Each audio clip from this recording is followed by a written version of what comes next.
tale of my connection to refugees throughout my life. I was born at the end of 1940 with the war waging in Hitler's favour. Every day the newspapers carried headlines of 700 deaths, 1,200 deaths, etc., as the U-boats took a terrible toll of the convoys in the North Sea.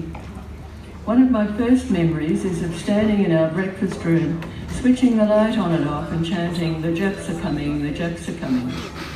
Living in an area with a high Jewish population, I started school in 1946 with many Holocaust survivors and many more deeply affected by the horror.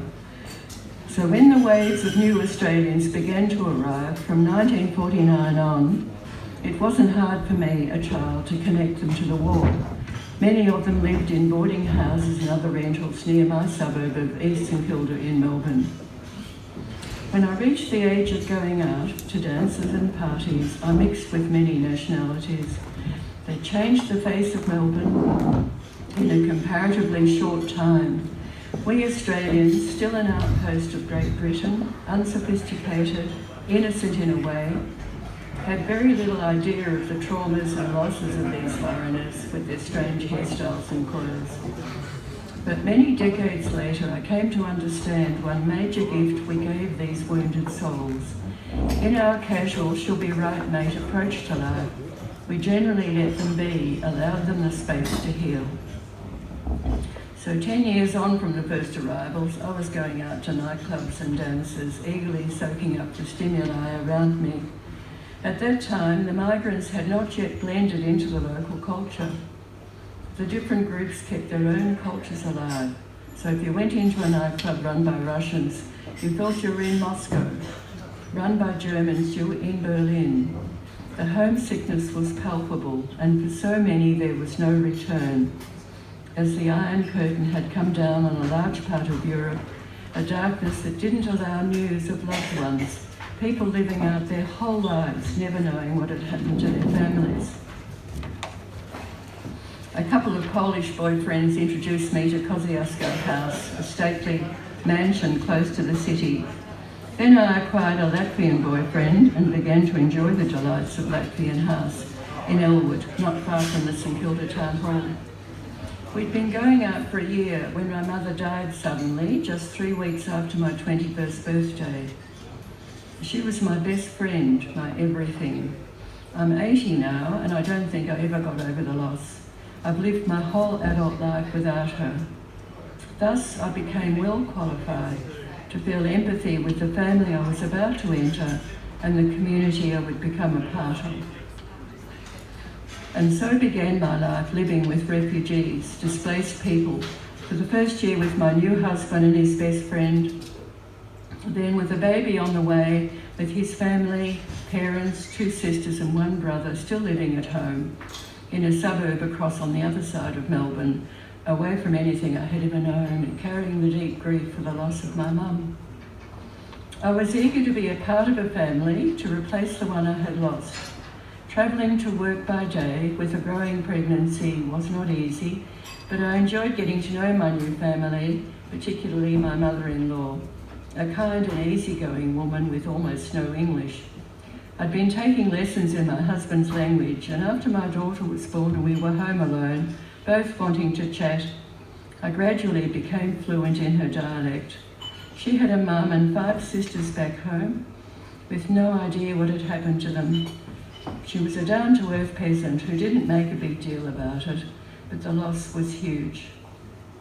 4 decades later, I met one of those sisters in Riga, who told of the pain of not knowing what had happened to their sister and her 6 beautiful children, until one day in the mid-90s, 50 years later, the phone rang and it was one of those children. In the community I moved in, every person had a tale of shocking loss.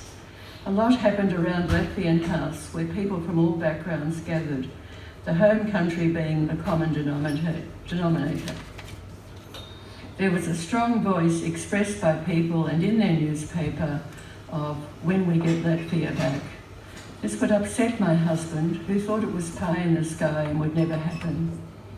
Of course it did happen in 1991, 12 years after he took his own life. The homesickness was palpable, the homeland kept alive in song, dance, theatre, collecting in groups, etc. Alcohol was a way of coming to terms with the past and living and coping in this strange new land. Unfortunately, my talented and charming husband fell into this trap. And because of that and unresolved traumas he had suffered as a child in a war-torn country, our marriage didn't last.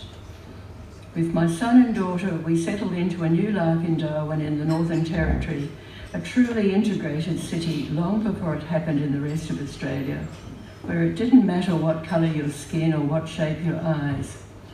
For my son, now living in Asia, it's hardly a leap from his childhood. A very busy life followed, having bought a bookshop and with 2 teenagers to care for. So it wasn't till the mid-90s when I noticed something unpleasant happening in politics. The first wave of Pauline Hanson shocked me to the core.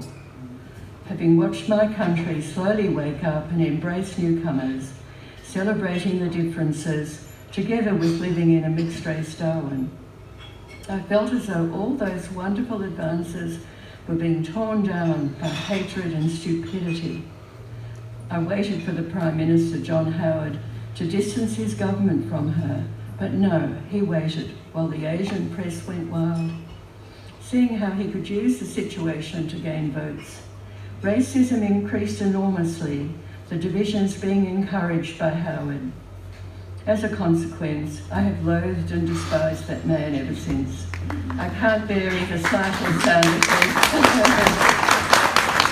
I hope that future historians report accurately the disservice he did to Australia. I finally left Darwin in 1997 and moved to Brisbane. There I had time to really pay attention to the political scene, where distressed people legally seeking asylum, mostly fleeing the very lands we had helped bring war to, the coalition of the willing, or I like to say the coalition of the chilling, were being demonised, always by Pauline Hanson, now with enthusiasm by our Prime Minister. This upset me and led me to organise an event one Friday night in Anzac Square with a small band of friends making a noise with musical instruments, wine and song, focusing on multiculturalism, providing people with pen and paper to write their opinions, which we then stuck on a big board. I joined a group of concerned citizens and took part in many demonstrations in the CBD, at the International Airport, marches, sat in a cage in King George Square with a hijab on, and more. After 10 years in Brisbane, I moved to Maleny. From here, I still travel to Brizzy for the main marches, but now at 80, I've given myself permission to stop. The terrible truth is that at the end of all that effort from concerned citizens around Australia, the situation for asylum seekers was even worse. So in Maleny, I became part of a group of like-minded people, raising awareness, helping people already here, and also supporting and donating to refugees in other parts of the world.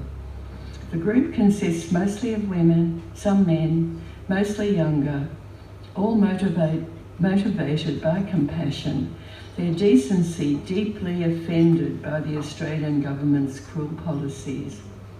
They are truly an inspiration to me and to our community.